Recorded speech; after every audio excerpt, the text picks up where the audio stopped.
Discovering sources within NotebookLM is really pretty easy. So here on the main page, on the top left, you'll see the button that says Discover. So I'm going to go ahead and click that. It's going to ask me, what am I interested in? So I'm going to put on here that I would like to learn more information about how dangerous the sea wasp is. And I'm going to hit Submit.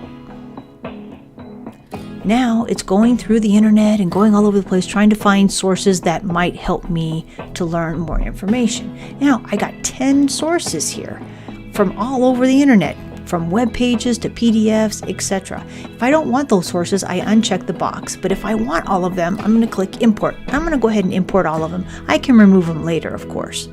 So as it's going through, it's checking to make sure that if it's a website, that the URL is valid or that the PDF can be viewed, all of those different. Oh, look at this. One of my sources is an invalid URL. So I'm going to go ahead and remove that source because I can't look at it anyway. So now I have 9 sources to choose from. So all of these sources that are in here are providing information, which means now I almost have like a chatbot with just these 9 sources. So I can ask NotebookLM questions and it will answer me based on what's in the sources. So how long does a person have to live if it's stung by a sea wasp? Let's see what it's going to give me here. Wow, that's a lot of information.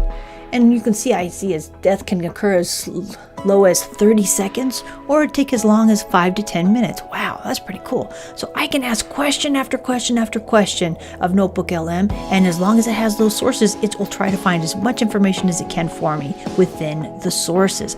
Awesome! Thanks for watching, and if you hit that subscribe button, you'll get more videos about NotebookLM.